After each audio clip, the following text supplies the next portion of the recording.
This conference will now be recorded. अद्य शनिवासरः अथवा मन्दवासरः पौषकृष्णनवमी दशमी च दिनांक 6 फेब्रुवारी 2021 माधव निदान मधुकोष्टिका निदान प्रकरण सामनिरामदोष शंखं चक्रं जलौकान् दधतमृतघटं चारुदोर्भिश्चतुर्भिः सूक्ष्मस्वच्छातिरुद्यांशकपरिविलसन् मौलिमं भोजनेत्रं कालाम्भोदोज्ज्वलाङ्गं कटितटविलसच्चारुपीताम्बराढ्यं वन्दे धन्वन्तरिं तन् निखिलगदवनप्रौढभावाग्निलीलम् प्रौढभावाग्निलीलम् ब्रह्मणो हि समारब्धा मात्रेयाद्येषु पूजिताम् अस्मदाचार्यपर्यन्तां वन्दे गुरुपरम्पराम् आयुर्वेदरतं वन्दे माधवाख्यं महागुरुम् आयुर्वेदामृतं सर्वं शिष्येभ्यो यः प्रदत्तवान् द्रष्टाज्ञानी दृष्टकर्मा कृतकर्मा तथैव च अध्यापकोऽपि श्रेष्ठो महान् संशोधकस्तथा गुणैरेतैः समुदितैः यत्कार्यं प्रतनोति सः सम्पृद्ध्यर्थं हि कार्यस्य वयं नु प्रयतामहे सरस्वत्यै नमो यस्याः प्रसादात् पुण्यकर्मभिः बुद्धिदर्पणसङ्क्रान्तं जगदध्यक्षमीक्षते आत्रेयं प्रथमं वन्दे आयुर्वेदजगद्गुरुम् आयुर्वेदामृतं सर्वं गृहीत्वा हि सुरेश्वरात् अग्निवेशादिकेभ्यो यत् प्रयच्छत् मुनिसत्तमः प्रथमं तन्त्रकर्तारम् अग्निवेशं नमाम्यहम् त्रिवारम् ओङ्कारः क्रियते ॐ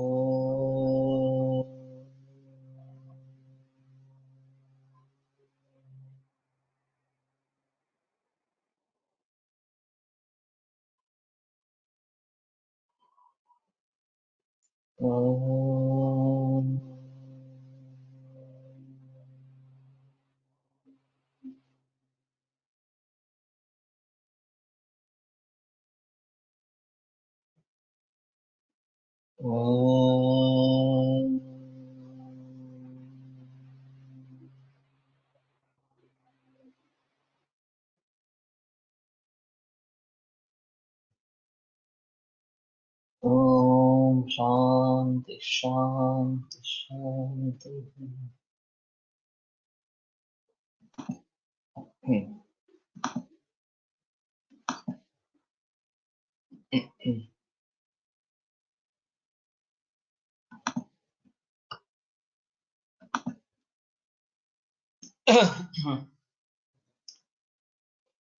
आमेन तेन संयुक्ता दोषा दोषाश्च दूषिताः सामा इत्युपतिष्ठन्ति ये च रोगास्तदुद्भवाः तर्हि उष्मणोल्पबलत्वेन धातुमाद्यमभाचितं दुष्टम् आमाशयगतं रसमामं प्रचक्षते आमनिर्मितिप्रक्रिया कथं भवति इत्येतद्विषये पञ्चितं गतद्विदिने तदेव अग्रतो नेष्यामः तर्हि न चातिमात्रमेवान्न मामदोषाय केवलं दुष्टं दुष्टं हि दग्धाम गुरुरुक्षेमाशिषि विदाहि शुष्कमत्यम्बुभृतं वान्नं न जीवेति उपतप्तेन भुक्तं च शोकक्रोधक्षुधादि एतापन्तयः वाक्यसूत्रस्थान् अष्टमे अध्याये वर्तन्ते तर्हि बहूनि तत्र कारणानि यानि आमकर्तॄणि तर्हि एतेषां सर्वेषामपि विचाराः आम कारण सम्बन्धे अवश्यमेव द्रष्टव्यः इति अवश्यमेव एतेषां विचारः कार्यः तो आम के बारे में जितने भी ये सब कारण हैं उन सभी को ध्यान में रखते हुए ये क्यों निर्माण हो रहा है ये ढूंढना बहुत आवश्यक इस प्रकार का रहेगा और उन सभी कारणों को टालने का प्रयास जरूर करना पड़ेगा।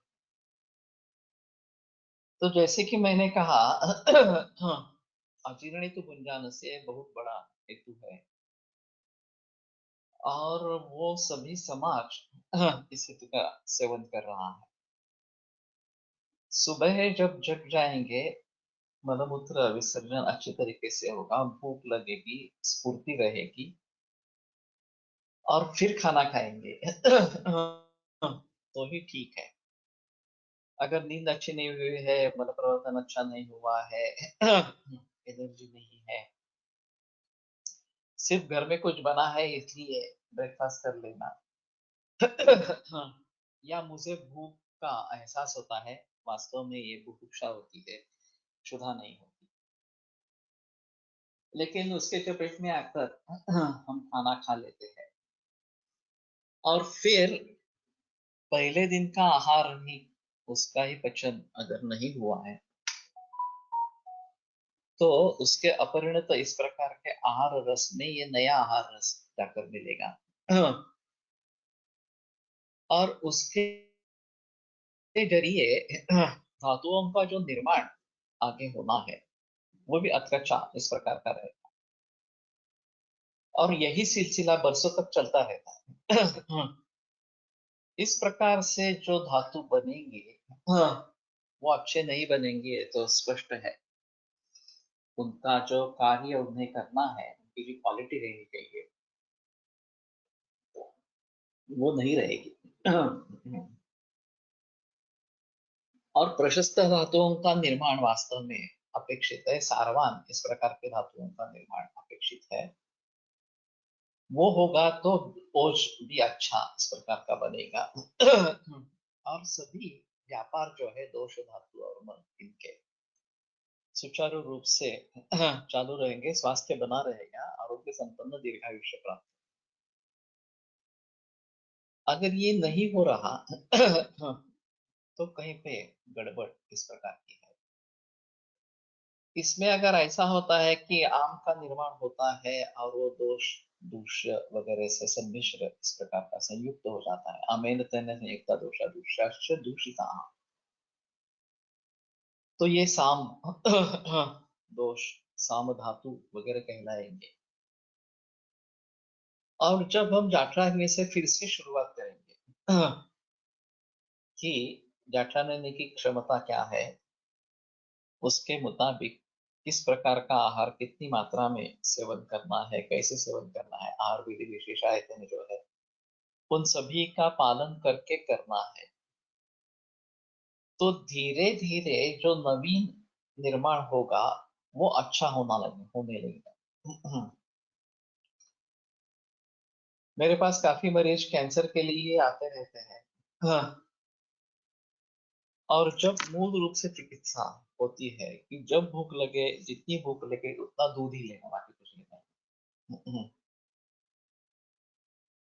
तो इससे अगर 1.5-2 लीटर या उससे ज्यादा ये दूध जाना आरंभ हो जाएगा,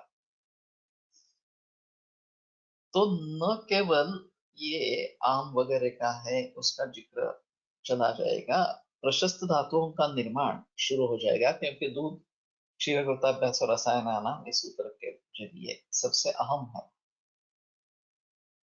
और उसकी बाकी जो तकलीफें हैं, चाहे शुगर लेवल हाई हो, वो ठीक हो जाती है, थायराइड का प्रॉब्लम हो वो ठीक होने लगता है, ब्लड प्रेशर का प्रॉब्लम हो वो ठीक होने लगता है, और उसकी सभी की दवाइयां हटाई जा सकती है। केवल कैंसर से मुक्ति मिलती है ऐसा नहीं है, बाकी सभी रोगों से भी मुक्ति मिलना आरंभ होता है, क्योंकि पूरी तरीके से ये सिस्टम मूल रूप से सुधर जाती है। फिर जब बाद में खाना शुरू करना है, दूध 2-2.5 लीटर जाने लगा और उसके साथ में खाना देना है, तो मैं जिक्र करता रहता हूँ कि नैसर्गिक ही खाओ, ज्यादा से ज्यादा, कम से कम ये ऑर्गेनिक तो खाओ इस प्रकार से, और दूध कम नहीं करना है। तो ये बना रहता है, ये मेंटेन रहता है, कि इस प्रकार से जो भी उनकी समस्याएं है वो मिटकर मिटी हुई ही रहती है, उसमें दवाइयां लेते रहना ये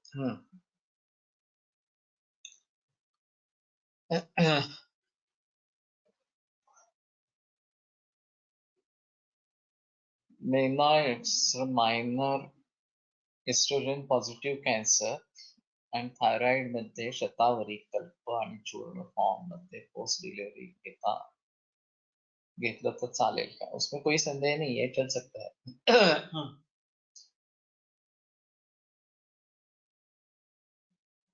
तो एस्ट्रोजन पॉजिटिव ये अच्छा है. ER-PR पॉजिटिव, HER2 निगेटिव, ये सबसे अच्छा कॉम्बिनेशन है जो अच्छी तरीके से रिस्पॉन्ड करते हैं ब्रेस्ट कैंसर. इसमें कुछ भी अगर परिवर्तन है तो अच्छा नहीं है. तो कहने का तात्पर्य है कि मूल रूप से सिस्टम सुधर जानी चाहिए. हाँ. और ये कार्य दूध जैसे रसायन और आहार रसायन इससे करेंगे. दूध आहार में ही समाविष्ट होता है और फिर भी एक उत्तम रसायन की तरफ से काम करता है. अर्थात मैं देसी गाय के दूध का जिक्र कर रहा हूँ. तो इससे बहुत फायदा होता है और बाकी सभी प्रॉब्लम्स भी मिट जाते हैं. ये काफी मरीजों में देखा है. अब कुछ लोग मुझे इसके बारे में कि अगर आम है तो दूध कैसे देंगे, श्रोतरोध है तो दूध कैसे देंगे, इस प्रकार के सवाल पूछते हैं.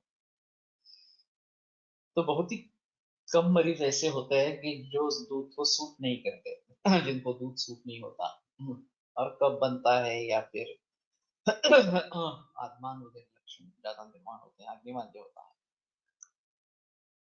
लेकिन मैं जो बताता हूँ, जब भूख लगती है और जितनी भूख लगती है उतना ही दूध लेना, ये अगर करते हैं तो मुसीबत नहीं आती. लोग क्या करते हैं कि 1.5-2 लीटर तक पहुंचना है तो कैसे भी करके, भूख हो न हो, पचन हो रहा हो न हो रहा हो, दूध लेना है, इस प्रकार का आरंभ करते हैं. उनको डर लगता है कि शुरू में अगर दूध बहुत ही कम जाएगा तो वजन कम हो जाएगा, शक्ति कम हो जाएगी वगैरह. अगर सचमुच उस अवस्था में आम है तो आम का लक्षण बलभ्रंश है. श्रोतरोध बलभ्रंश गौरवान्वित. तो आम का पचन होने पर ये लक्षण चला जाता है, बलभ्रंश चला जाता है तो बल की प्राप्ति होती है. ऐसा नहीं होता कि बल हानि होती है, बल्कि बल की प्राप्ति होती है. तो ये बात अगर ध्यान पूर्वक समझे कि जब भूख लगे और जितनी भूख लगे उतना ही देसी गाय का ही दूध लेना है, उसमें शायद हम वर्धमान पिपली वगैरह ये भी कर सकते हैं. वो शिकायतें क्या है, सीजन कौन सा है, इन सभी बातों को ध्यान में रखकर ये हो सकता है कि हाँ, हम वर्धमान पिपली सिद्ध दूध करें या शुंठी सिद्ध करें, गुरुची सिद्ध करें वगैरह इस प्रकार से. लेकिन सबसे अहम मुद्दा है कि आहारम पचति शिखी दोषान आहार वर्जित पचति. आहार का वर्जन किया जाए, लंघन किया जाए शुरू में, और पाचन हो जाए दोषों का और अग्नि मुक्त हो जाए. आम से अग्नि छन्न हो जाता है, उसके ऊपर कवरिंग आवरण इस प्रकार का आ जाता है. जैसे राख जमा होती है, ऐश, और फिर लकड़ी जो जल रही है उसकी उष्णता कम हो जाती है. तो उस रक्षा को हम अगर निकाल देंगे, उड़ा देंगे, तो अग्नि फिर से प्रज्वलित इस प्रकार का होता है. उस प्रकार से इसके ऊपर जो आम का आवरण आया है अग्नि के ऊपर, जब आहार नहीं आएगा, मिलेगा, तो अग्नि उस आम को ही पहले पचन करेगा और ऐसा पचन होने पर अग्नि प्रदीप्त हो जाएगा. होता है वास्तव में इस प्रकार से. और फिर उसमें जो अन्न डालेंगे उसका पचन होना आरंभ आरंभ हो जाएगा. तो अग्नि की स्थिति को ध्यान में रखते हुए उतनी ही मात्रा उसको देनी है जो उसको पचा सके. तो हम पेया विलेपी इत्यादि संसर्जन क्रम भी कर सकते हैं अगर बहुत ही मंदाग्नि है या फिर दूध देने में दिक्कत ही है, तो पेया विलेपी का क्रम भी कर सकते हैं. नहीं तो सीधा दूध का प्रयोग शुरू करते हैं.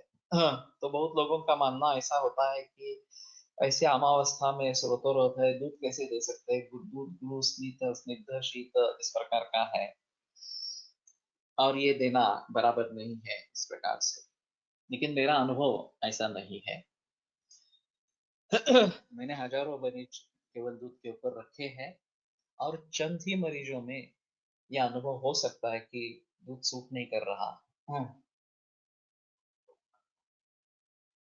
तो पेया विलेपी पीयूष वगैरह इस प्रकार का आरंभ करना पड़ता है, और बाद में इसके बारे में फिर से सोच सकते हैं कि दूध कब शुरू करेंगे, इस प्रकार सा प्रकार के बारे में सोचेंगे। लेकिन जाठराग्नि से शुरुआत करके जो भी आम धातुओं से जुड़ा साम दोष, इस दोषों से जुड़ा इस प्रकार का है, उसका पचन होना जब आरंभ हो जाएगा, तब धीरे धीरे ये आम का लक्षण निकल जाएंगे, साम दोष के लक्षण निकल जाएंगे। तो ज्वर में जैसे लंघन क्षयन नीते दोषे, लंघन से दोषों का क्षय हो जाएगा। तो सीधे दोष का क्षय नहीं होता है, पहले साम दोष का पचन होता है, आम का क्षय होता है, और फिर निराम दोष का भी पचन होता है, खास करके कफ का। साम पित्त, और फिर उसके बाद पित्त का भी, अगर ये पित्त का रस ये हम प्रयोग में ला रहे हैं, तो इस तरीके से लंघनेन क्षयेन नीते दोषे संदुक्षितेन स्वास्थ्यम क्षुद्र रुचिक पक्ति वरम ओजश्च जायते, ये सब निर्माण होते हैं। आम अवस्था असताना निम्म दूध निम्म पाणी टाकून क्षीरपाकाने सुरुवात केली करता येईल असं वाटतं। वैसे हम गुरुची सिद्ध क्षीर, स्वर्ण गुरुची सिद्ध क्षीर देते ही है, और इसमें दोनों सम प्रमाण में लेके फिर आधा करते हैं। लेकिन मैं जो बात बता रहा हूं कि भूख लगने पर ही दूध देना है, ये सबसे आम है।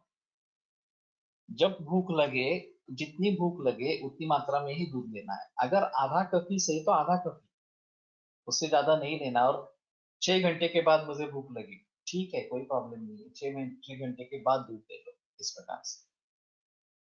अगर सच्ची अमावस्था है तो ऐसा करने पर भी उस दूध का पचन आरंभ हो जाएगा, उससे रसायन कार्य शुरू हो जाएगा, बल मिलेगा शरीर को, प्रशस्त धातु निर्माण आरंभ हो जाएगा। तो ये जब दूध अन्न के रूप में रस रक्त मांसमेद इसके जरिए जाता रहेगा, तो वहां सभी स्तर पे जो आम है दोषों से संबंध, इसमें दो चीजें हैं, साम दोष होते हैं, और साम दोष धातुओं के आश्रय से रह सकते हैं। रासनासी सप्तक के बारे में, रासना पंचक के बारे में, सप्तधातु गते वाते सामे सर्वांग ये फलश्रुति बताइए। तो सप्तधातुगत साम वायु है, धातुओं में सामता नहीं है, साम वायु है जो सप्तधातुओं के आश्रय से रह रहा है। उस सभी का साम वायु का पचन सभी धातुओं में होता रहेगा, और तब ये संधिवात वगैरह जो है इससे मुक्ति मिलेगी। आमवात की जो संचारी वेदना इस प्रकार की है, उसमें इससे राहत इस प्रकार की मिल जाएगी जब ये साम वायु का पचन होता रहेगा। तो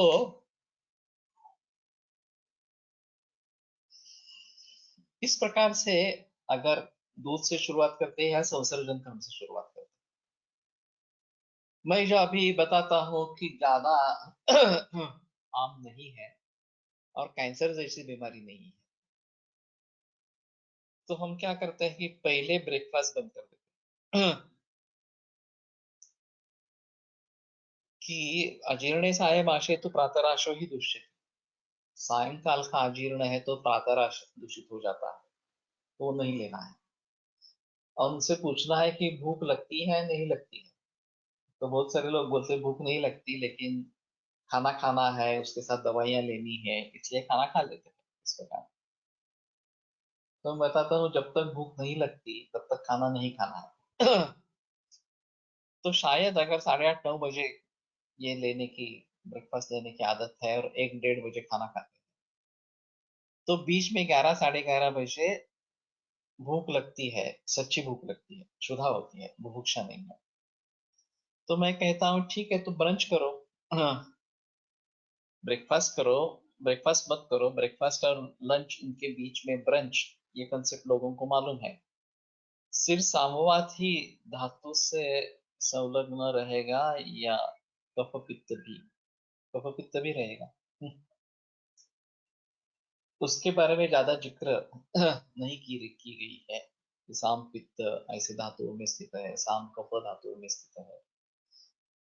अभी मेरे पास एक मरीज है, हाँ, जिसमें मैं कह सकता हूँ कि साम पित्त धातुओं में स्थित है और इरप्ट होता रहता है। हाँ, उसका डायग्नोसिस क्या करे, इसके बारे में काफी संदेह है। इस प्रकार का है, शुरू में तो लिम्फ नोड्स उभर आए थे, सर्वाइकल लिम्फ नोड्स, लेकिन वो सब बैठ गए। इंटरनल लिम्फ नोड्स अभी भी है। तो लिम्फोमा या मल्टीपल माइलोमा इस प्रकार का निदान होगा, ऐसा करके बहस की जा रही थी कि ये करो, बायोप्सी करो। उम्र भी थोड़ी ज्यादा है और शारीरिक स्थिति बिल्कुल अच्छी नहीं है। बोला अच्छा नहीं है, मानसिक भी नहीं है, शारीरिक भी नहीं है। तो मैंने कहा कि ऐसा करने से क्या फायदा है? हाँ, अगर मालूम पड़ा कि एक कैंसर है, लिम्फोमा है या मल्टीपल माइलोमा, फिर भी केमोथेरेपी देने के लिए उनके पास बल ही नहीं है, तो केमोथेरेपी से नुकसान ही होगा, फायदा तो नहीं होगा इस प्रकार से।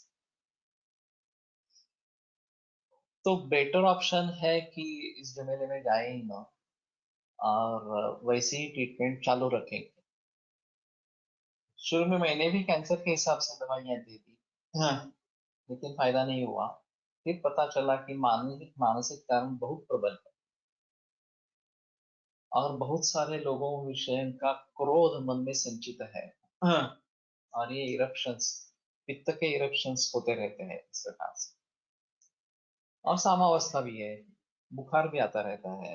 हाँ, तो शुरू में मैंने लंगन वगैरह सब करवाने की कोशिश की, उसका फायदा नहीं हुआ, आशक्ति बहुत आ गई।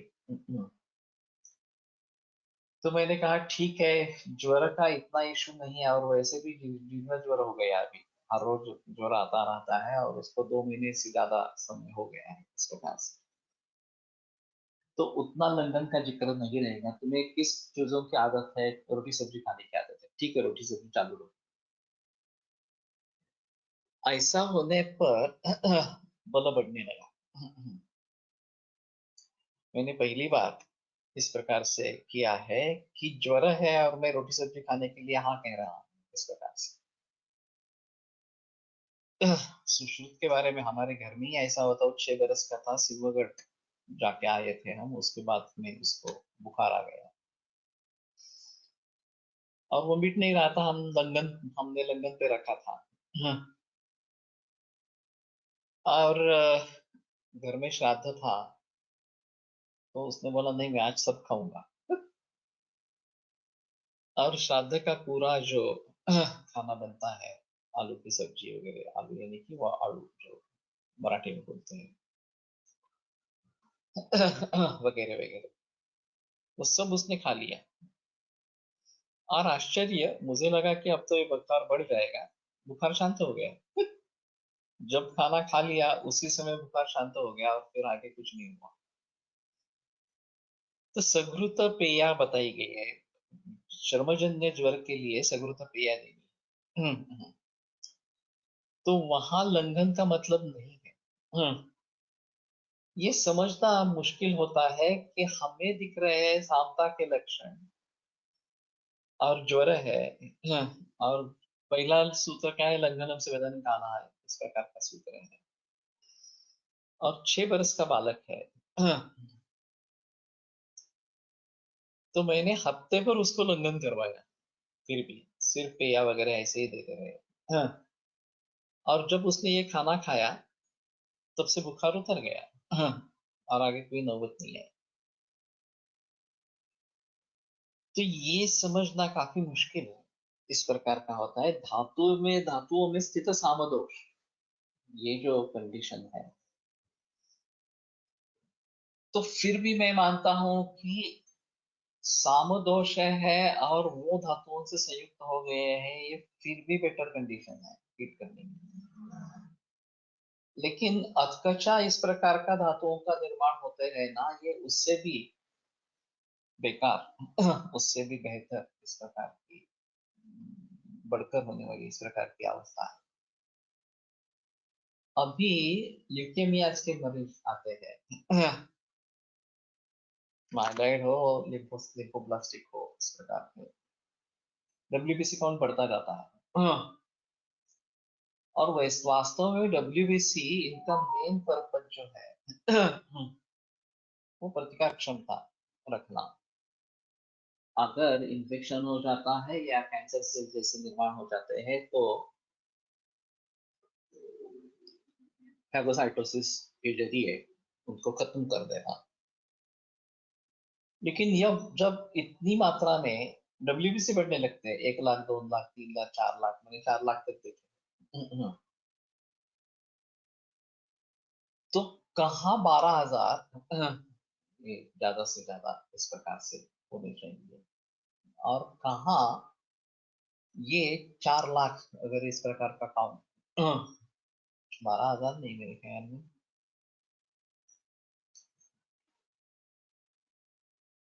हाँ 12,000 बराबर।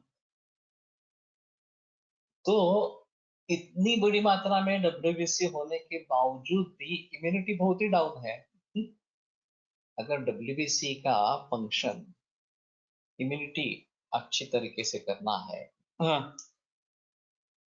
तो यहाँ कहाँ है इम्यूनिटी? इम्यूनिटी का कुछ पता ही नहीं है। तो मतलब ये है कि जिस तरीके से वो बनने चाहिए थे उस प्रकार से वो बने ही नहीं है। गुणवत्ता उसमें कुछ भी नहीं है, बल्कि ये बोझ बन गया शरीर के ऊपर, इतनी बड़ी मात्रा में डब्ल्यूबीसी निर्माण हो गए। और फिर ये ब्लास्ट सेल्स का सिलसिला शुरू होता है कि इतनी बड़ी मात्रा में ब्लास्ट सेल्स है वगैरह वगैरह इस प्रकार से, और फिर ब्लास्टिक क्राइसिस हो जाता है, तुरंत मौत हो जाती है। तो इस प्रकार से डब्ल्यूबीसी का निर्माण होना, ये अचकचा इस प्रकार का धातुओं का निर्माण है। और फिर ये ज्यादा मुसीबत वाली समस्या है कि रक्त धात्वग्नि अच्छी तरीके से काम नहीं कर रहा, और उसके जरिए उस धातु का सोकौन निर्माण ज्यादा इस प्रकार का हो गया। अभी डब्ल्यूबीसी को रक्त कहेंगे, रक्त का एक अंश हम उसको मानते हैं। प्रभाकर सर का कहना था कि ये रक्त का परीक्षण है, फिर भी ये रक्तगत कफ का परीक्षण है। ये रक्त से जुड़ा इस प्रकार से नहीं है, हीमोग्लोबिन से जुड़ा इस प्रकार से नहीं है। ये एक और अजब चीज होगी कि डब्ल्यूबीसी पर्याप्त मात्रा में होना, ये रक्त में जितना प्राकृतिक कफ होना है उतना है इस प्रकार से समझ लेना है। वो बढ़ गया तो ऐसा नहीं समझना है कि अच्छा है, बहुत डब्ल्यूबीसी है तो इम्यूनिटी बढ़ जाएगी, इस प्रकार से उल्टी इम्यूनिटी कम हो जाती है।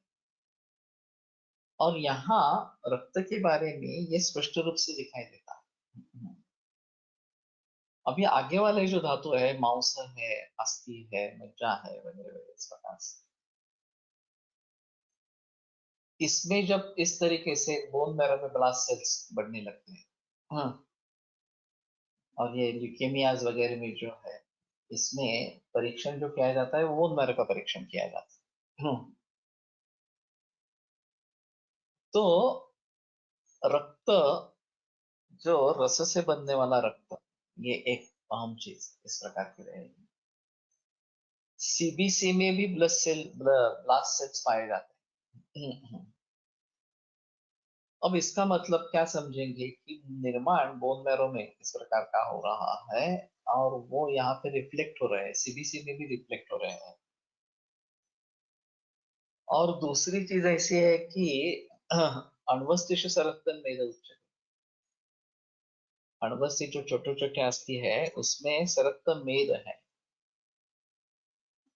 और मज्जा में जो है वो स्थूलास्थिषु विशेषण मज्जा बहुत, स्थूलास्थि जो इसमें मज्जा इस प्रकार की रहती है।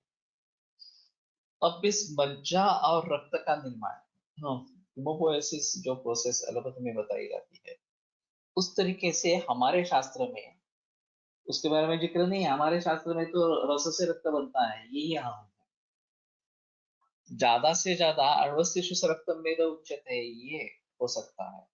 तो ल्यूकेमियास को हम कैसे समझेंगे? लंघन के लिए क्षुधा निग्रह आणि व्याधि निर्माण होऊ शकतात, नहीं होते हैं। क्षुधा निग्रह ही एक चिकित्सा है। सो जो अपतर्पण है वो 7 प्रकार का, एक शोधन और शमन में जो है मतलब पाचनम लंघनम काय बरं, क्षुत्र व्यायामात अपमारता। तो हाँ, क्षुत्र व्यायाम आतप मारुत ये सब विहारात्मक है और ये चिकित्सा के रूप में आए हैं।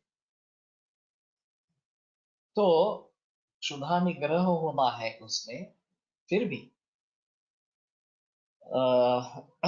क्षुधा निग्रह जो विकार है वो नहीं होने वाले इस प्रकार से, क्योंकि बहुत सारा आम पड़ा है वहां पे, अपाचित अन्न है, उसका पचन हो जाएगा तो स्वास्थ्य प्राप्त होगा।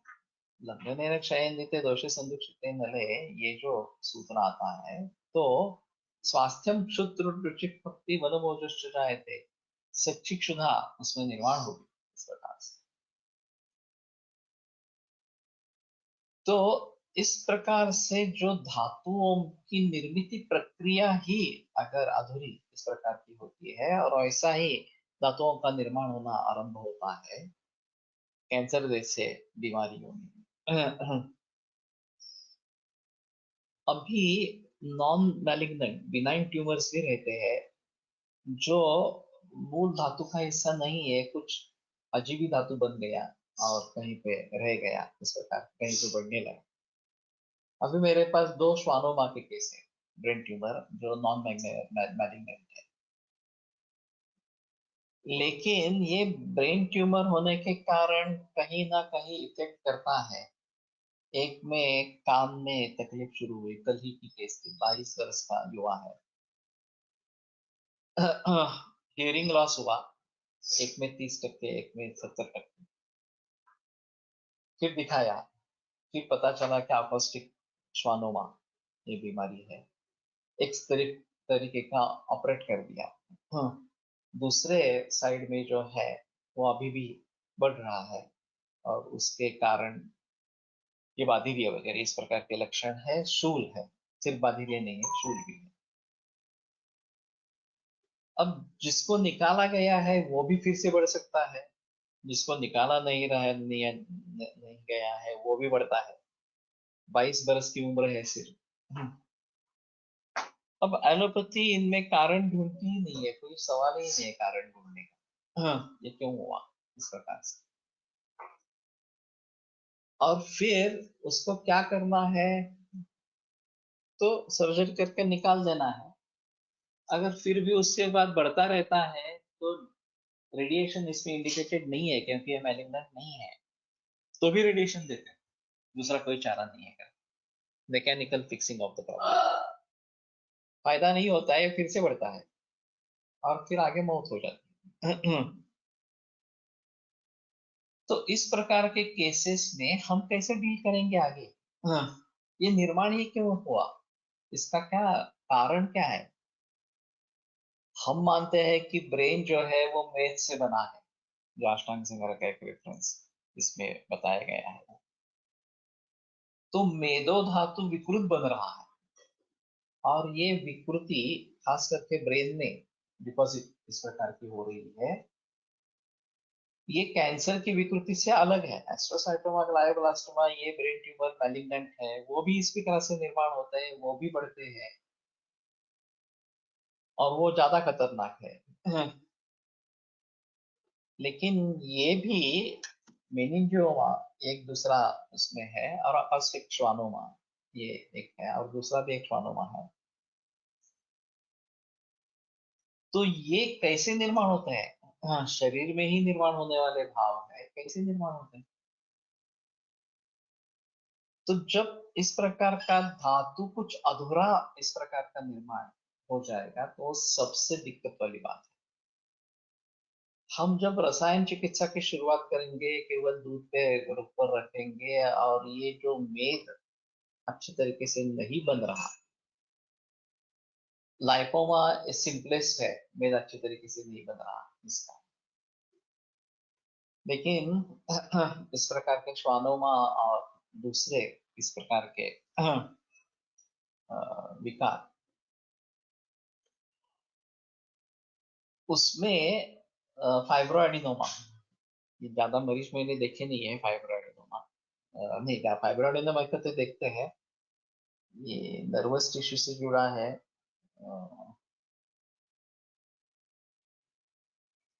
वो भी काफी दिक्कत वाली बात है।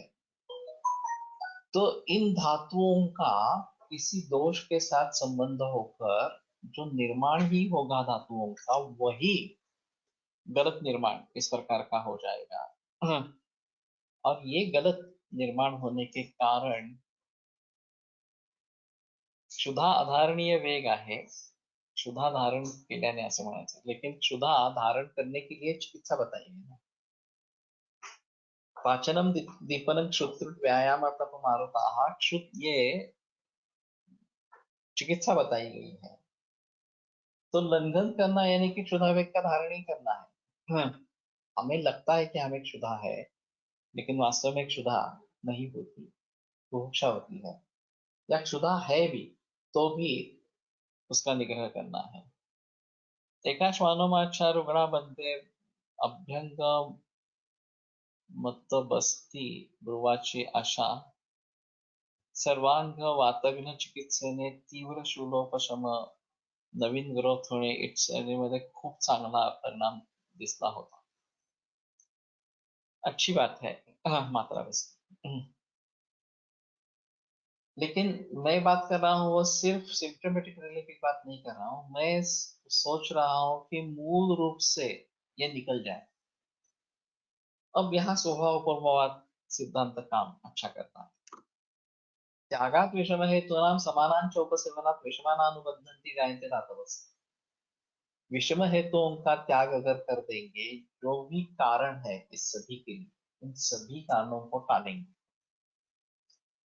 दिनचर्या में पूर्ण रूप से बदलाव लाएंगे, रसायन चिकित्सा इस प्रकार से करेंगे, तो जो आगे निर्मिति उसकी होती रहेगी इन सभी धातुओं की, वो अच्छी होती रहेगी। और ऐसी निर्मिति होने के बाद जो अभी निर्माण हुआ है वो अपने आप उसका क्षय होता रहेगा, क्योंकि उसको ब्रूहण नहीं मिल रहा, उसका पोषण नहीं हो रहा इस प्रकार से। तो धीरे धीरे वो खत्म हो जाएगा। हाँ, और पूरा शरीर प्राकृतिक बन जाएगा। बापू आनंद सर के पास एक केस थी, लिवर कैंसर या गलाब्लैडर का कैंसर था, मुझे पक्का याद नहीं है। सोनोग्राफी में सब पिक्चर क्लियर दिख रहा था। उन्होंने बायोप्सी नहीं की, एफएनएसीआई बायोप्सी नहीं की, और सिर्फ नादल की ट्रीटमेंट देते हैं। 4-5 वर्षों के बाद ये ट्यूमर धीरे धीरे धीरे धीरे कम होता गया और दिखने नहीं लगा, कुछ नहीं दिख रहा सोनोग्राफी में। उस समय तो सोनोग्राफी ही थी, बाकी कुछ एडवांस टेक्निक तो नहीं थे। तो और अरुण किंद्रे, जाने माने सोनोलॉजिस्ट है, वो सोनोग्राफी कर रहे हैं। फिर भी ये आदमी हर महीना जाकर सोनोग्राफी करवाता था। तो नानल सर ने भी उसको बता दिया, अब करने की जरूरत नहीं है, वो तुम्हारा रोग मिट गया है, इसके बारे में अभी सोचना नहीं। जब केंद्र सर ने भी बता दिया कि नहीं, अब कुछ करने की जरूरत नहीं है, तुम्हारा जो कुछ था, अभी मैलिग्नेंट था नहीं था हम नहीं बता सकते क्योंकि बायोप्सी नहीं हुई, लेकिन जो भी इस प्रकार की विकृत ग्रोथ उसमें थी वो अभी चली गई है, वो पूर्ण रूप से नष्ट हो गई। मेरे पास जो पहली केस आई थी कैंसर की, वो भी इसी प्रकार की थी, गॉल ब्लैडर का कैंसर था और लिवर और इंटेस्टाइन में स्प्रेड था। उनको तो ऑपरेट करने के लिए पेट खोला, फिर दिखाई दिया कि ये बहुत ही स्प्रेड है और would lead to death by bleeding, by touch. ऐसा सोचकर सर्जन ने सूचर बैक कर दिया, बायोप्सी भी नहीं ली, क्योंकि उनको खतरा लग रहा था कि ये अगर प्रोफिस ब्लीडिंग हो जाए तो यही डेथ हो जाए। और फिर डिस्चार्ज दे दिया कि 15 दिन का आयु है, ज्यादा आयु नहीं है, घर पे लेके जाओ। जाते जाते सर्जन ने सलाह दी कि आयुर्वेद ट्राई करके देखो। तो उन्होंने ढूंढना शुरू किया और मेरा एक छात्र उनके रिश्ते में था, वो मुझे पूछने के लिए आया कि हम कुछ कर सकते हैं क्या। तो मैंने कहा कोशिश तो करेंगे, ऐसे क्या है कि 15 दिन में मरने वाला है तो हम कुछ करेंगे नहीं, है ऐसा नहीं है, करेंगे कोशिश। मेरी पहली केस थी वास्तव में वो। मैंने गोलटकर सर से परामर्श लिया, सर भी आए देखने के लिए उनको, और फिर सर ने सुझाव दिया कि हम उनको केवल दूध के ऊपर रखेंगे, इस सूत्र क्या था, सूर्यता रसायन, और हीरक भस्म शुरू करेंगे। पेशेंट ने अच्छा रिस्पांस दिया। शुरू में तो तीव्र बुखार था, 104 तक, तो सोलह सौ चक्कर तापेदी ले वगैरह इस प्रकार की कुछ दवाएं दी तो बुखार उतर गया। और फिर दूध बढ़ने लगा, और उनकी उम्र भी ज्यादा थी। 67 उम्र थी उस समय में, और आशक्ति बहुत ही थी। एक 6 महीने में वो बंगला था उसके इर्द गिर्द घूमने लगे, घर में शुरू तो चलना शुरू होना, और सिर्फ दूध पे ही थे, 1.5-2 लीटर तक दूध पी रहे थे। 5 बरस तक वो 1.5 लीटर का दूध पीते ही रहे और 33 बरस जिंदा रहे। 99 ईयर एज में उनकी मौत हुई। उस समय तो मुझे अक्ल नहीं थी ज्यादा, तो हमने सोनोग्राफी करवाई एक्चुअली, और सोनोग्राफी में वो सब ट्यूमर चला गया। जो growth from gall bladder, rising from gall bladder, spreading to liver और कोलन, ये जो स्थिति थी, वो अगले 5 बरस में वो पूरा निकल गया ट्यूमर, कुछ भी नहीं रहा वहां पे। लेकिन मेरे पास रिकॉर्ड नहीं है, क्योंकि पेशेंट खुश था कि ठीक है, अभी कुछ नहीं है अंदर, इस प्रकार से सिम्टोमेटिकली कुछ था नहीं, और वैसे इतने बरस जिंदा रहे। तो उन्हें कुछ लेना देना नहीं था कि मेरा रोग ठीक हुआ नहीं हुआ, इस प्रकार से। तो मेरे पास वो रिकॉर्ड जेरोक्स करके रखनी चाहिए थी, लेकिन इस मरीज के रिकॉर्ड नहीं, आगे तो सभी मरीजों के रिकॉर्ड रखे हैं, इसमें कोई प्रॉब्लम नहीं है। हम्म। लेकिन ये कहाँ गया ट्यूमर? तो मेरा कहना है कि जो भाव जिस तरीके से निर्माण होता है शरीर में, उसी तरीके से उसको रिवर्ट कर सकते हैं। अगर हम किस प्रकार से निर्माण हुआ ये समझ सकेंगे, तो उसको रिवर्ट कैसे करेंगे ये समझ सकेंगे। अगर निर्माण के बारे में ही पता नहीं है तो कैसे रिवर्ट करेंगे?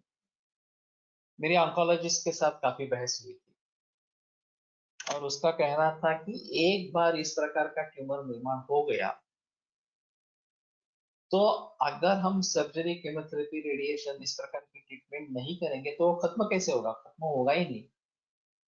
मैंने कहा लॉजिकली तो खत्म होना चाहिए।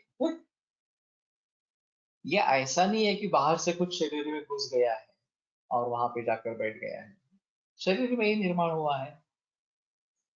तो जिसका उत्पत्ति उसकी जिसकी हो सकती है, उसका लय भी होना चाहिए। ऐसा नहीं है कि लय नहीं होगा। ज्यादा से ज्यादा ट्यूमर है, पार्थिव है, तो पृथ्वी का लय जल में और जल का लय अग्नि में, इस प्रकार का होना चाहिए। और अग्नि में एक बार जल लय हो गया तो दिखाई नहीं देगा, सोनोग्राफी में, एमआरआई में, किसी में भी दिखाई नहीं देगा, इस प्रकार से। तो कहने का तात्पर्य अर्थ है आकाशात वायु वायु और अग्नि अग्नि आपा अग्नि पृथ्वी, ये जो निर्माण का क्रम है उसका बिल्कुल विपरीत क्रम विलय के बारे में होता है। पृथ्वी से जल, जल से अग्नि, अग्नि से वायु, इस प्रकार से, और फिर आकाश। मेरे पास दूसरी एक केस थी, प्रोस्टेट कैंसर था। और फिर उसके जरिए पेट में एक बड़ा ट्यूमर बढ़ने लगा पेरिटोनियम में। तो वो काफी बड़ा हो गया। उसके बारे में उन्होंने सलाह ले ली कि क्या करें। एक सर्जन ने कहा ऑपरेट करेंगे, दूसरे सर्जन ने कहा बेटर नॉट टू ऑपरेट, इस प्रकार से। बाकी केमोथेरेपी के बारे में तो किसी ने जिक्र ही नहीं किया कि इससे केमोथेरेपी से फायदा होगा, और इस प्रकार से। ये काफी पुरानी बात है। तो वो मेरे पास आए। मैं बम्बई में प्रैक्टिस करता था बुलुन में, और ये विले पार्ले रहते थे। हर 15 दिन वो विले पार्ले से मेरे पास बुलुन में आते थे। लोकल से आना जाना होता था। उम्र भी उनकी भी ज्यादा थी, 70 के आसपास उम्र थी। और पेट में वो बड़ा ट्यूमर था, उसके साथ पानी था। और 18 inch by 10 inch by 15 inch ऐसा कुछ ट्यूमर का साइज था। तो मेरे पास आने के बाद मैंने सिर दूध पे रखा, और वो 3 लीटर तक दूध पीने लगे। वो बोल रहे थे कि रुचि नहीं लगती। तो मैंने शुरू में उनको वर्धमान पिपली से आरंभ किया। 300, 3 से 30, 6 से 60, 10 से 100, ये सब वर्धमान पिपली के प्रयोग उनके ऊपर किए। उनको कुछ भी तकलीफ नहीं हुई। और मैंने कहा था कि आप वो पिपली का तलते जो है वो भी खा लो। तो बड़े आनंद से खाते थे। अच्छा लगता है, तीखा लगता है, लेकिन अच्छा लगता है। पिष्टास्तावलिभिः ये सूत्र है। तो पिष्ट है तो बलवान अगर आदमी है तो पिष्ट पिपली भी ले सकता है, खा सकता है, इस प्रकार से। लेकिन ये सब करने के बावजूद, और फिर हीरकभस्म वगैरह ये भी दवाइयां चल रही थी, ये सब करने के बावजूद भी ट्यूमर बढ़ा नहीं, लेकिन घटा भी नहीं, कम भी नहीं हुआ। वैसा ही रहा। लेकिन सूजन थी थोड़ी सी पाँव में, वो चली गई। पेट का आकार थोड़ा कम हुआ, ज्यादा तो कम नहीं हुआ। फ्लूइड फिल भी था, फिर भी था। केवल दूध पे ही थे, बाकी कुछ नहीं ले रहे थे, और 1.5 बरस इस प्रकार से केवल दूध पे रहे, आनंद से रहे। फिर मैंने वर्धमान बल्ला तक का भी प्रयोग किया। 1 बल्ला तक से लेकर 10 बल्ला तक पहुंचे। और वो कूट कर थोड़ा सा दूध में डालने के लिए कहा था। उसका भी कोई दुष्परिणाम नहीं हुआ। सिर्फ जब 10वें तक पहुंचे तो वो बोले मुझे थोड़ी खुजली होने लगी है, थोड़ा रैश दिख रहा है। तो टेपर ऑफ कर दिया। तो फिर और खोबरेल तेल लगाने के लिए कहा, उससे भी उसकी शांति होगी, ज्यादा कुछ करने की जरूरत नहीं पड़ी। और फिर अगले वर्षा ऋतु में वो पानी बढ़ गया और उनकी डेथ हो गई 1.5 बरस के बाद। तो ये दूसरा अनुभव है कि जिसमें हम पूरी तरीके से रिवर्ट नहीं कर पाए। पहले केस में पूरी तरीके से रिवर्ट हो गया। ये शायद ट्यूमर का साइज ही इतना बड़ा था कि वो रिवर्ट होने में काफी समय लगेगा। बढ़ा नहीं, ये भी अच्छी बात है। कम नहीं हुआ लेकिन बढ़ा नहीं, ये भी अच्छी बात है। तो ऑन्कोलॉजिस्ट का कहना था कि नहीं नहीं, वो तो कम हो जाना चाहिए। हमारे देखो रिजल्ट्स कैसे होते हैं। हम केमोथेरेपी दे देते हैं, ट्यूमर का साइज रिड्यूस हो जाता है, मार्कर्स कम हो जाते हैं। तो उसी तरीके का नतीजा हम, अगर आयुर्वेद को प्रूव करना है तो उसी प्रकार का नतीजा हमें चाहिए आयुर्वेद से, आयुर्वेद की दवाइयों से। मैंने कहा ये पैरामीटर ही नहीं है हमारा, क्योंकि हम सेल्स को मार नहीं रहे। आप सेल्स को मार रहे हैं तो ट्यूमर कम हो जाएगा, इसमें कोई संदेह ही नहीं है। यही क्राइटेरिया हमारे लिए कैसे रहेगा? तो वो समझ ही नहीं पा रहे थे कि हमारे में ये क्राइटेरिया है तो आपके लिए ये क्राइटेरिया नहीं है, ऐसा कैसा हो सकता है? दोनों के लिए समान क्राइटेरिया। मैंने कहा आपका प्रिंसिपल ही अलग है, डिस्ट्रक्शन ऑफ सेल ही प्रिंसिपल है, और हम इम्यूनिटी की बात कर रहे हैं। तो रसायन चिकित्सा की बात कर रहे हैं, प्रशस्त धातुओं का निर्माण कर रहे हैं, ये अपने आप मिटने वाले हैं। तो त्यागाद विषम हेतु नाम, विषम हेतुओं का अगर त्याग हो जाएगा तो विषम धातुओं का अनुबंध टूट जाएगा, और सम हेतुओं का सेवन करेंगे तो सम धातु निर्माण होते रहेंगे। ये बहुत धीरे होने वाली प्रोसेस है। अगर कैंसर निर्माण होने में 5-6 बरस लगे हैं तो दुरुस्त होने में भी उतने बरस लगेंगे। ये तो सही है। और हम उनको कुछ नहीं कर रहे। उसका हेतु केचित तत्रापि मन्यन्ते हेतुम हेतोरवर्तनम, हेतुओं का नहीं होना, ये यही उसमें हेतु इस प्रकार का। और जो हम खाना देंगे, वो दूध जैसा खाना, ये केवल प्रशस्त धातु निर्माण करने वाला ही अगर देंगे तो विकृत धातु को निर्माण होने का चांस ही नहीं है। लेकिन ये धीमी प्रोसेस है, बहुत धीरे धीरे गति से चलती रहती है। हाँ। और अगर कैंसर बहुत एग्रेसिव है तो उसकी विजय हो जाती है और व्यक्ति की मौत हो जाती है। What can option can we think for Samavata and Samakappa, like Sutta Shekhar for Samapitta?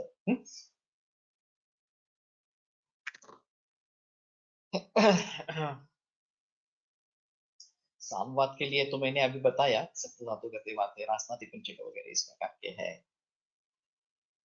वास्तव में लंघन ही अहम चिकित्सा है। अब लंघन के साथ में उस पर्टिकुलर रोग के जो पाचन है, वास्तव में ऐसा है, जो भी चिकित्सा औषध द्रव्य के रूप में हम देते रहते हैं वो आइदर दीपन या पाचन इसी कैटेगरी में काम करते हैं। बाकी जो है क्षुद्र व्यायाम तप मारुत है, ये सब विहारात्मक है, उसमें औषधियों का प्रयोग का संबंध ही नहीं है। तो इसका मतलब हुआ कि जो भी औषध शमन स्वरूप से काम करता है वो पाचन और दीपन इन दो कैटेगरी में ही काम करता है, बाकी कैटेगरी ही नहीं है उसमें। दूसरी एक कैटेगरी है ब्रोहणम शमनम त्वयो वायु पित्ता नीलस्य च, लेकिन ये सामावस्था नहीं है, निरामावस्था है पत्ती, और ग्रहण करते हैं तो उसका वात और वात पित्त का शमन इस प्रकार का हो जाएगा। तो हमें बहुत सारे चिकित्सा योग है और काफी पाचन मेडिसिन उसमें रहती है। हर एक का अधिकार अलग अलग होता है। जो मैं बात बता रहा था कि ये आरंभवाद है, रोगों का निर्माण ये आरंभवाद है। केवल दोष धातु मल वगैरह इसके आधार पर अगर कुछ होता है और फिर ये विकार निर्माण होता है तो थोड़ा सिंपल है। प्रकृति के हिसाब से हम सोचेंगे, सत्कार्यवाद के हिसाब से सोचेंगे। लेकिन जब आरंभवाद काम में आता है तो ये कुछ नया ही बनता है और उसको रिवर्ट करना उतना आसान नहीं होता। एरेंडेल सुंठी सिद्ध साम वायूसाठी सुंठी तिकटू साम कफ साठी वापरू शकतो। ये तो सही है, फिर भी हाँ, पहला लंघन और पाचन है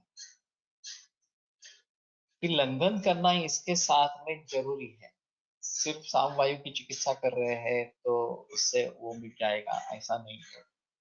पहली चिकित्सा लंघन रहेगी, पर्टिकुलर पाचन उसके लिए अगर हम कर सकते हैं तो ज्यादा बेहतर है। मैंने बहुत देर से दिनों से ये सोच रहा हूँ कि ग्रहणी चिकित्सा में ग्रह घोरम आम आम विषम चतर इस प्रकार का जो वर्णन किया है, दोषों से संगत होने से उन दोषों के विकारों को निर्माण करता है, धातुओं में संगत होने से धातुओं के विकारों को निर्माण करता है। और सुश्रुत ने तो 20 पाचक बताए हैं उसके लिए, ये जो आम पाचन के लिए। और इनको लेकर अगर साम दोष के लिए उन पाचकों का प्रयोग हम करेंगे, वो साम दोष किसी भी रोग को निर्माण करता होगा, चाहे साम वायु हो, साम पित्त हो, साम कफ हो, और उससे निर्माण होने वाले वातज पित्तज कफज इस प्रकार के विकार है। तो यहाँ से शुरुआत करेंगे तो वो विकार ठीक हो सके। और आपका ग्रहणी का जो पथ्य है, वो तो करना ही है, उसमें संदेह नहीं। ग्रहणी अध्यायातील पाचन कल्प हे लग्नानंतर ग्रहणी दोष हरण करून धातु निर्माण परंपरा शुद्धीसाठी उपयोग करते, वही मैं बता रहा हूँ। मैंने सिर्फ उसमें से धान्य पंचक चुन लिया था जो आसानी से उपलब्ध है। काफी औषधियों में इसमें अति विषय है, नागरमोथा है, शुंठी है। तो एक पाचन के हिसाब से इनके बारे में सोचना है, और फिर आम दोषों के साथ संबद्ध है, आम जो है वो धातुओं के साथ संबद्ध है, तो इसके आधार पर चिकित्सा हो सकती है पर्टिकुलर धातु के लिए। अगर पर्टिकुलर धातु का कैंसर है, मान चलते हैं वो ऑस्टियोसार्कोमा है इस प्रकार से, तो इस धातु पाचक के ये जो ग्रहणी वाले जो आम पाचक है और सामावस्था या निर्माण इस प्रकार का अधूरे धातुओं का निर्माण इस प्रकार का हो रहा है, तो उसके बारे में हम इस प्रकार से सोच सकते हैं कि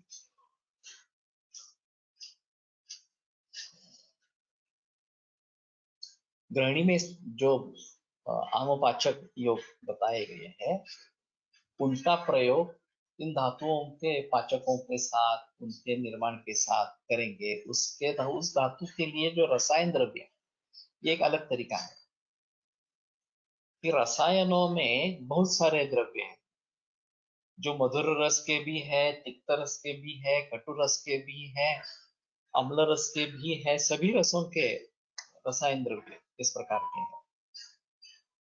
उष्णवीर्य भी है, शीतवीर्य भी है। तो इनका दोषों से क्या संबंध होगा ये देख लेना, और धातुओं से किस प्रकार के रसायन का किस धातु में प्रयोग होता होगा ये भी देख लेना। वर्धमान पिप्पली रसायन हो या भल्लात का रसायन हो, रसों जैसा हो, क्षीरभूताभ्यास इस प्रकार का हो, तो इन सभी के बारे में हम थोड़ा सोच सकते हैं कि दोष धातु मल के हिसाब से रसायन, किस प्रकार का रसायन किस धातुओं के लिए प्रयोग में ला सकते हैं, और फिर उस धातु से संबद्ध कैंसर या इस प्रकार के जो मैंने उदाहरण बताया असाउस्टिक श्वानोमा वगैरह इस प्रकार के है, बिनाइन ट्यूमर है ब्रेन का इस प्रकार का, या ये फाइब्रॉइडिनोमा वगैरह वगैरह इस प्रकार के है, फाइब्रॉइड है यूटेरस में इस प्रकार के है। कल ही की केस थी कि आई थी कि हाथ पांव दुखते हैं वगैरह इस प्रकार की। मैंने जब उधर परीक्षण किया तो मुझे बड़ा लंप दिखाई दिया प्रीवियस पैसेस के थोड़ा ऊपर, कठिन था, समझ में नहीं आ रहा था ये क्या है, तो मैंने उसको सोनोग्राफी के लिए भेज दिया। तो 9 सेंटीमीटर का फाइब्रॉइड है, यूटेरिन फाइब्रॉइड, और एंडोमेट्रियल थिकनेस 14.5 है, उम्र 45 है। अब ये एक्सीडेंटल फाइंडिंग है उनके हिसाब से, काइस नहीं होता। तो उधर परीक्षण के जरिए कुछ लंप है इतना तो पता चला, हार्ड लंप है तो कुछ भी हो सकता है। तो मैंने कहा मैं दवाई नहीं दूंगा, पहले सोनोग्राफी करके आओ, फिर आगे सोचेंगे उसके बारे में। तो ये जो इस प्रकार का निर्माण होता रहता है उसके बारे में हम कैसे सोचें, ये एक अहम चीज इस प्रकार की रहेगी। और आम की निर्मित प्रक्रिया का हम तोड़ सकते हैं, और इस प्रकार के जो अधूरे धातु बन रहे हैं ये सबसे अहम चीज है। ये इस प्रकार से बन रहे हैं, चाहे मैलिग्नेंट हो तो ज्यादा लाइफ थ्रेटनिंग है, मैलिग्नेंट नहीं है तो भी ये निर्माण ही क्यों नहीं, क्यों हो कंप्लेंट करता क्या है ये आपका दुख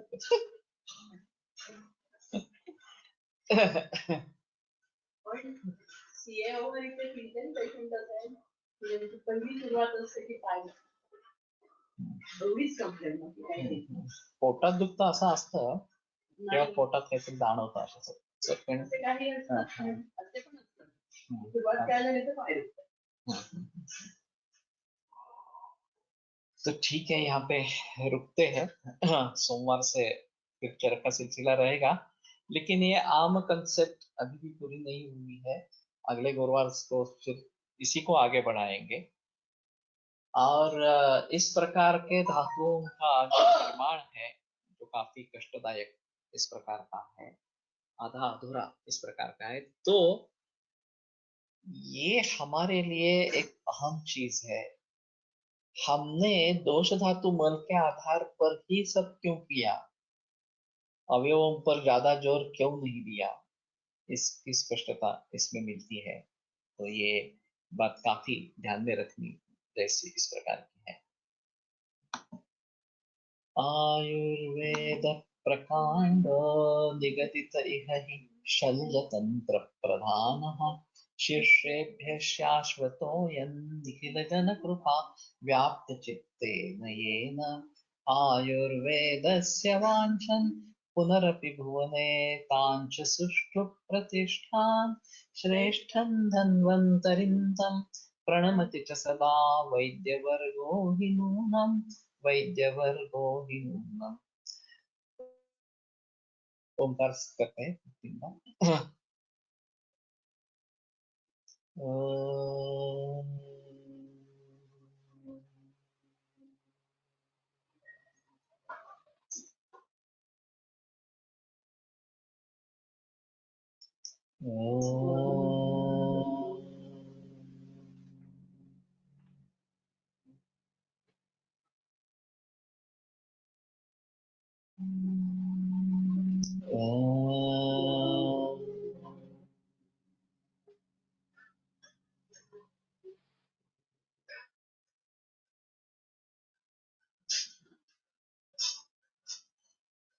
ओम शांति शांति शांति।